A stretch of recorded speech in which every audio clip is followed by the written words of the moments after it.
Kakatapos ko nang gawin yung finished product ko ng gabi. Oh, kakatapos ko nang gawin. Ano ko? Mga finished product ko.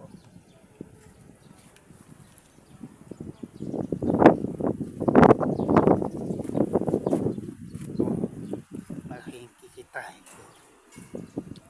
Pagkakitaan ko yan.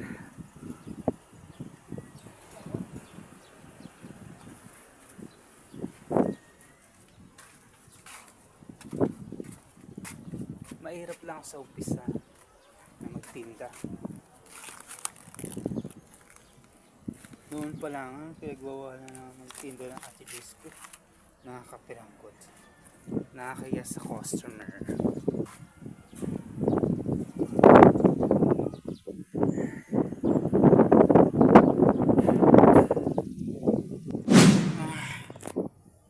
Ang hirap na sa dami na nangyari. Hindi ko na focus.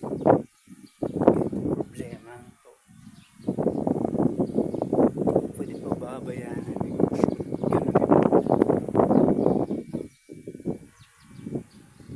Babayaan ang negosyo.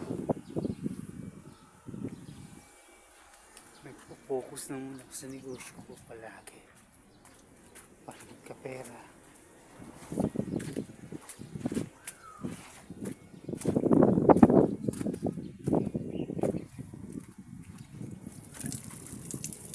Mas pinili ko naman na himit na dito kaysa gumalas-gala sa kalsada.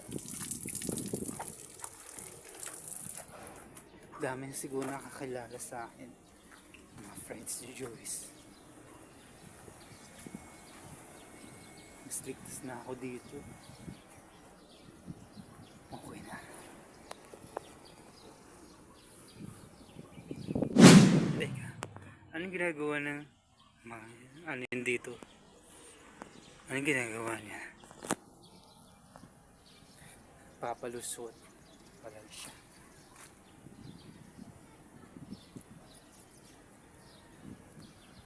Utang na loob ko naman na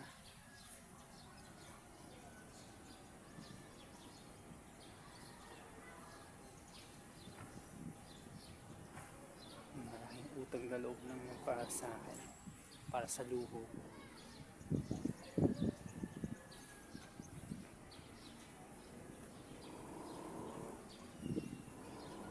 Best friend mo Kin nga, pati idol mo si Yuki, malaki yung luho, no?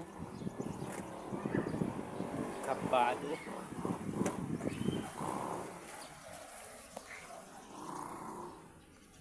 Kinakabahan. Hindi ako pwedeng kabahan ng ganito lang.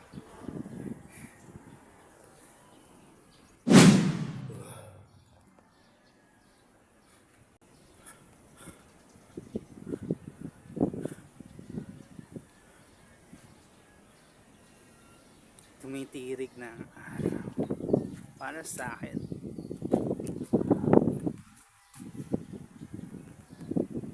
At least good news lang yun. Tumitirik ang araw. Hindi ako papabayaan ng Diyos.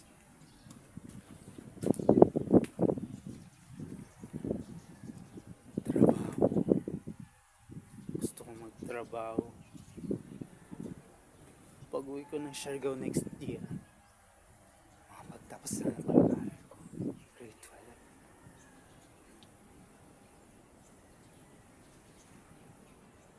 12. I can't believe it's not focus. Ayoko na. I can't believe it's focus lang kailangan ko.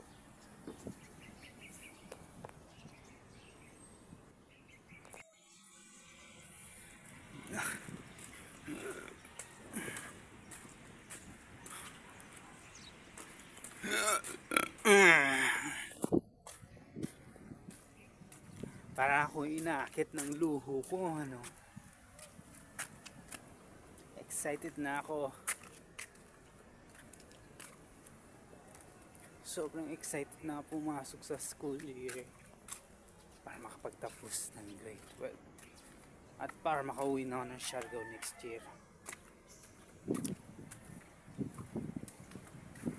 pababayaan ng luho ko.